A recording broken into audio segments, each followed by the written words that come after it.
the bottom left-hand position, as the blue Zerg, we have Gamma Bear Sen, hailing from Taiwan in the top right-hand position. As the green Terran, we have FXO Strelok. He is representing Ukraine. One of, actually two players that have known each other's styles for quite a long time. That's important to note. Both these players are Brood War players, and they met up several times in the Brood War scene. Strelok has, actually both players have retained their styles. Sen was always that, you know, macro player in StarCraft 1. Strelok was always that timing player in StarCraft 1. Yep. So it's interesting to see both of them transition with the similar styles very easily into StarCraft 2. In fact, if we look at StarCraft 2 history, Sen has matched up against Strelok 10 times, and Sen's coming on top 6-4. The most important relevant information, because some of this data goes back to 2010, but NASL Season 2, Sen went up against Strelok as well and beat him 2-0. Yes, he did. It was different maps, but nonetheless, they're very familiar with each other's styles, and you can see Sen was, I mean, he's able to play. He didn't really have to scout that much, trusting that Strelok was going to go for very standard openings. That's what Strelok does, as he is a very strong master of preparation. And it was interesting because Strelok suffered his first defeat in NASL Season 2 to Sen. Since then, I mean, Season 1 was almost flawless. He only lost once, I believe. And then Season 2, he was pretty good. I think he went 6-0 and then, or 5-0, and then lost his next 3 matches. So very tough for him, or 2 matches, something like that. But Strelok, you know, showing that he's mortal in these seasons after going on a very long winning streak. I mean, he did so in Season 3 as well. Yep, so Strelok, he is going for gasless at the start, not necessarily going for 2 racks, but he did start Command Center first last time on Odyssey, but this time he's going to go for just a quick Command Center. He's going to place on the low ground as well. Very, very ballsy, but nonetheless, Sen does get his Overlord 2 Scout. Now, if you guys are just joining us again in the middle of the broadcast, this is Antigua Shipyards, and we explained it earlier in the Hug vs. Vibe series, but we have changed this map. The minerals and gas patches are different in the middle of the map, especially in TVZ. Very important it was for Terran to take the center of the map and just really make a... How would you describe it? Close the gap for pushes, right? It was making it too easy for Terran to push from the center to Zerg bases. And so we changed it a lot, Andre, and I think the map's been a lot better for that. Yeah, the position was just fantastic for Terran. And then once they established their expansion, which was sometimes a gold, sometimes it was just blue, but still, once they established that, they have another, what is that, like 7 minutes, 8 minutes to actually mine from that. It depends on how many mules are dropped there, but they still have a lot of time and sustainability for that type of position to happen, where you have center control and you're just attacking the extreme bases. Well, now, yes, you have that time, but it's a lot weaker. So as soon as the natural and the main start to dry out, these 2 positions, this top right-hand position and this position over here, as soon as they start to mine out, well, now you're only on 1.5 base economy rather than 2 base economy, and it does weaken you. If you want to look at it in economy, that is 75% of what it should have been, or, you know, or at least 2 base. It's 75% what it should have been, which is a 75% army, or 25% weaker army. Yeah. Now, let's check in on what Strelok's doing. You can see that he's going for the 3rd Command Center directly after his barracks. This is super greedy, and this is very meta as well. Normally you see the expected double refinery. You can expect Hellions or something, but Strelok going for one of the most greediest things you can ever do in ZVT. And you can see that initially Sen sends a Zergling out, but doesn't really get much information. I don't think he even caught the saturation or the lack of saturation in Strelok's natural. Which is to be expected. I don't think there should be any saturation at 6 minutes into the game. So no real huge tells that Sen was capable of doing. Now, Sen is also playing it very greedy, taking the 3rd base over here very fast. It was actually the same, kind of the same time as the Orbital Command Center over here. It will give Sen a lot of different options. But I do want to mention one thing. He hasn't gotten gas for a very long time. This does delay a lot of map control, so he could potentially be in a lot of problems if there was some sort of Hellion Marine pressure off of 2 base, but of course we know it's different. So Sen doesn't know this, but he's actually a lot safer than he thinks he is. Right now he's actually scared of a lot of different builds. I mean, there's nothing really that Strelok can do aggressively. He's got 4 Marines, and that's it. He's making his first 2 Hellions out into the map, and this, of course, is directly because Strelok knows he can play greedy against Sen. Sen plays greedy as well. Of course, Sen is capable of mixing in all-ins once in a while, but Sen's not known to do that. You can see he's droning up very comfortably as well. Going to hit up to 60 momentarily. Strelok getting stim and a couple more barracks, and again, this Overlord Scout not really revealing much here for Sen. He sees the refinery, and he saw another barracks finish up, but he might have seen the orbital command centers floating over, by the way. The Zergling died right as the orbital command center floated over. I don't know if he had that, like, the remnants of no fog of war. You know what I'm talking about, when a unit still dies, but you kind of have. Yeah, like the momentary split second where you can watch the units or whatever's floating above it. But I think Sen's not worried about that. He's trying to see if he can pay attention to these Hellions and the 1 SCV, which of course is the most threatening part of that composition attack. Now, look at this. What has Sen seen so far? 4 Marines and a couple of Hellions. He knows his opponent is capable of doing some sort of Banshee plus Hellion opening. So he has made Spore Crawlers. I love this decision by Sen. It's so safe, and you know, it really shows you what a strong player he is. Now, of course, we know Banshees aren't coming out, but it just shows you that, yes, my opponent is capable of doing that, as we've seen in game number 1. Let me go ahead and defend against that in case of emergencies. And we see that Strelok, the first unit, once again, he's getting out his Viking just to clean up Overlords. You can see the Marines also trying to push back Sen's Overlord, but he sees the 3rd base, so Sen knows exactly what he's up to. Just going to continue droning, finally getting a layer here for Sen. So what will he choose to do at this point in time? He's doing a very similar thing to last time, and on Antigua Shipyards, Ling Ultra Infestor is very strong. We've seen a lot of players dominate with this kind of style. Stefano in NASL comes to mind. Zenio loves doing that kind of style as well as EVT.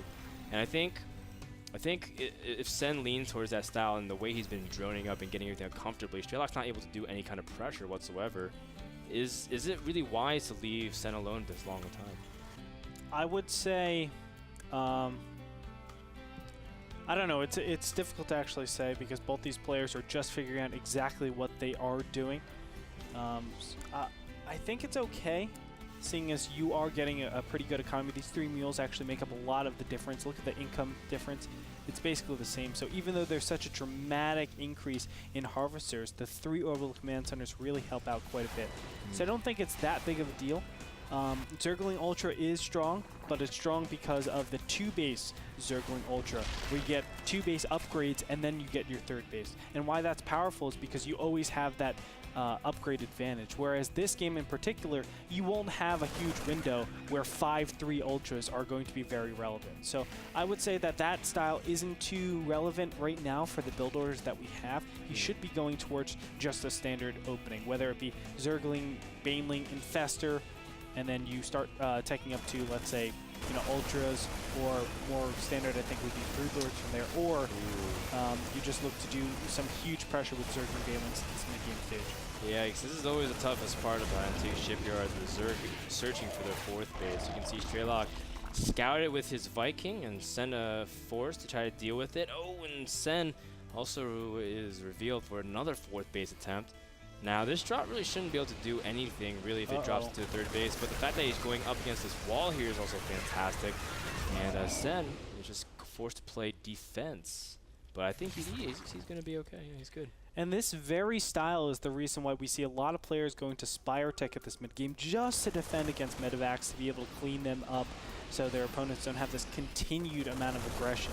A couple Marines will just poke in and try to kill as many creep tumors as possible. The Marines are going to get in at this 4th base over here and clean all of them, all of the Zerglings up. That's going to be so beneficial for Strelok because he's going to remove the 4th base. This base was actually canceled. I'm not sure why, but Sen is going to lose any hope of getting a 7th and 8th gas. And through all of this, look at this. Strelok has a 2-2 timing geared up. Well, his 2-2 has been pretty severely delayed. It's been a long time since he started. You can see Sen has almost 2-2 finished, giving him actually a really strong blow now that Infestors are down to the field. Oh, and the Medivacs are floating straight above the Infestors. Nope, they're just going to chill. He's just going to relax. Yeah, you don't have enough fungal energy to actually deal anything. So he's just going to give that up. That's all right. Another day. Your time will come. Yeah. But Strelok, he's got a pretty good macro setup going up. Now, last time Strelok around this time would be going for his 2-2 timing, but you can see it got slightly delayed because he's microing his medevacs and Marines a lot. He's just going to buy more time, sending more medevacs out into the field. Sen finally preparing a Spire. He's getting Roaches also in this composition this time around as he sees, again, Strelok leaning over to that Marine tank. But again, Strelok's going to move out here, try to see if he can hit that 2-2 timing. Glio Reconstitution is just about to finish. This is Roach, Zergling, Baneling, Infestor. Actually, minus the Banelings, forget that. Centrifugal Hooks is almost finished. No, it's not. I'm sorry. 60 seconds away. So that's quite substantial. I take it back, Frodo. That's totally okay, man. Oh, Sen having his units on a move command and sacrificing 15-20 Zerglings very easy there for Strelok. Strelok is maxed. And 2-2's finally about to hit. Now, Sen has a 1 Infestor. Try to see if he can hold off and delay the push. Fungal could have been the biggest fungal of your lifetime. Oh, and Sen does manage to land it on one of them, but does whiff on another. Banelings do snipe a couple of units. Sen going to try to go for a counter attack because this position from Strelok is just too hard to remove himself from. And now Strelok has to just defend back at home, and he's good to go. The Roaches take a huge hit to the face from tanks, and with that, Strelok's able to shut down this base. And if Strelok can just keep Sen to 3 bases, he is going to be sitting very well off just because Sen's going to run out of ability to really Yeah, Sen really mispositioned this. I'm really confused about his actions overall. A lot of times, I mean, Roaches are not supposed to, come up the tail end. They're actually supposed to lead the way, take the initial shots, and then the Zerglings come in so they don't get mutilated toward to the tank fodder. But as you can see, another drop comes in here and will be able to do a significant amount of damage to Sen, considering he doesn't have a lot of bases. Yeah. And through all of this, Strelok will actually keep all of his siege tanks and Marines in the bottom right-hand push, and he'll be able to congregate all of his units together and push in for an even stronger push than we had before. And I think the Sen is even less equipped for this attack because he has 7 Corruptors out in the field, or at least 7 Corruptors coming out on the field. And that's a lot. That's 14 supply. That's not going to be able to have any sort of relevancy in this attack. I've just been realizing that Strelok's been targeting the queens, and during this whole time, Sen's been on 1 queen. You can see he's running low on larva, and he's not even really to make that many units. You can see the Zergling trying to go in with the fungals, but there's just so many Terran units. Look at all of these tanks in fantastic position. Now, a lot of Marines did, in fact, die, but that won't matter because there is just no confrontation ability power from Sen. He's making his Broodlords, but this is a great timing. And you can see that Strelok had this map planned out very well. Keep Zerg on 3 bases while he's able to execute a very strong push. Roaches are trying to come in here, but they are going to get lit up by the Terran army. Sen trying to expand to the top left side, but really won't have enough time by the time Strelok's able to finish up this push here. Yeah, and he's just waiting for those Broodlords to pop out. They will pop out in time, but the 3rd base looks to be under attack, and he just has to focus that down if he wants it to go down. Very nicely played by Strelok. Now, here's a perfect example of how you can go Marines, Thors, and Vikings to deal with his opponent's army composition and have no troubles whatsoever. And it's because, of course, he can just overpower and out-macro his opponent. It's a really good way to actually deal with it because Sen has no capabilities of really maxing out with his composition. Because even if, oh man, Strelok has discovered those bases as well. He's got a few Marines picking it off. Now, Sen does clean up the majority of the units. In fact, actually, there's no attacking units left here from Strelok, and his medevacs are out of energy as well, so he's done a pretty good job there holding the front. The Thor and the Vikings also arrived to the battle, and there it is. There's no real answer to tanks, really pushing the Infestors back, and with no ability to answer, GG comes out of Sen. Strelok takes game number 2 on Antigua Shipyards, tying the series and keeping his hopes alive. Yeah, really nicely played. I have to say, Sen, I think he was still in an uncomfortable position with his 4th base and his 5th base being continually targeted down. He needed that extra economy, especially for his opponent powering up like that. He didn't know he had that 2-2 timing. Actually, he shouldn't have had that 2-2 timing. It was a little bit of a misstep by Strelok. Yeah, it was really delayed. But still, I mean, Strelok with a beautiful push, great positioning, making sure he's very passive with it, and then just poking, killing that 4th base, coming back, making sure to do a little bit of aggression, to bait all those units away, and then to drop back. It was just beautifully played. I think one thing that Sen could have done, as we were talking about, get the Spire. Make sure you can take out those medevacs. That's a key thing. Or at least corruptors. I don't care. Something to take out those medevacs. But with the medevacs and Marines just doing their damage and forcing his opponent to be in really uncomfortable positions, he could never keep his 4th and 5th base. Yeah, that 4th base so critical, as Sen was powering droning at that point and didn't really have an answer to Strelok's positioning. Game number 2 was brought to you by iBuyPower, the pre-assembled PC company where you can get your own personal computer just already assembled by the time you get home. Go to iBuyPower.com and check it out. Don't go anywhere. Game number 3 between Strelok and Sen. Who will take control of the division? Again, find out after this break.